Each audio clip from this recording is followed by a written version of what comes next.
I went to Alabama recently, you know, and I went to one church. It's the Bible Belt then. There's lots of church. And I went into one of the churches, and I was in a relationship with a person from Alabama. And the preacher got up and said, if you were in a relationship, he didn't even notice I was there. If you were in a relationship with a non-believer, get out of it, you know. And I was like, sitting there beside this girl going, your priest is telling us to finish our relationship because I don't believe the same things that you believe.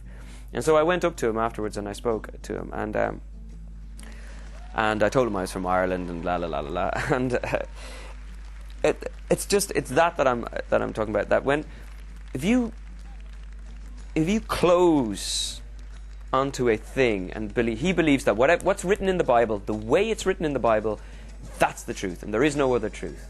And I said, well, what about the Quran? No, the Bible. And I said, what about Buddhist teachings? No, it's the Bible. The Bible is the truth.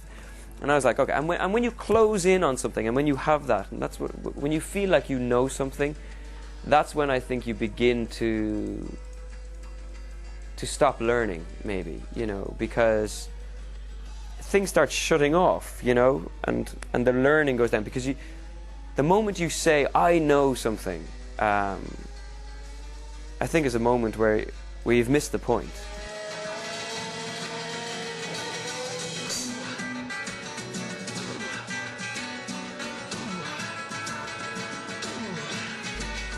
When I wrote the song, it was a hope for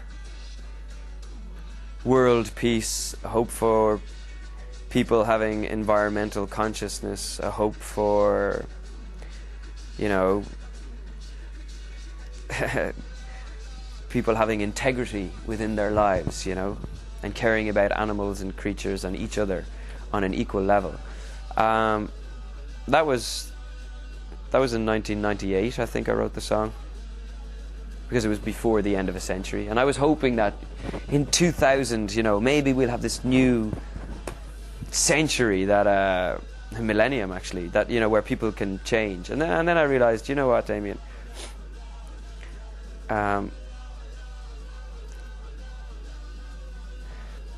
you're hoping for something that seems to be against the nature of the flow of life, and through kind of going through that and having problems with that, I got to the point where I realized, you know what, maybe we're in heaven right now, we just don't realize, you know.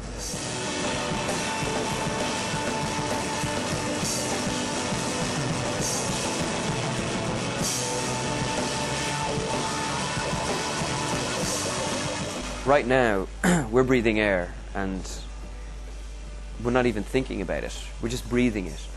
But if I was to put my hand over your mouth, if I was to come over there and hold you for 1 minute with no air,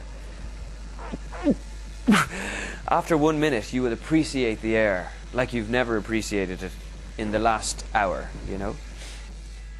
And I think life is a bit like that, you know. When we're just about to die, or when we think we might die, when we think we might lose life, all of a sudden we appreciate what it was that we thought gave us the life, whether that be God or whether that be life itself, you know.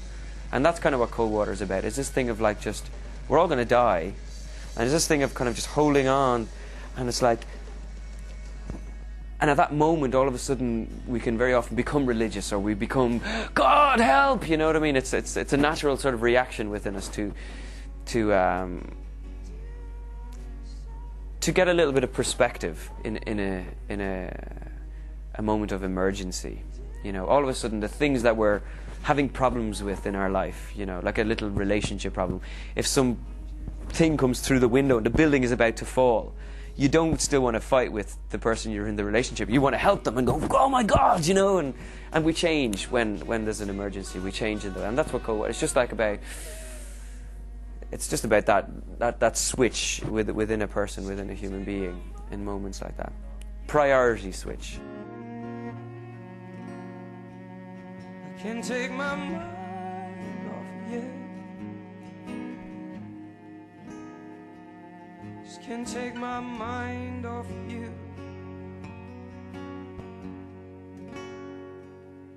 can't take my mind off of you. I can't take my mind.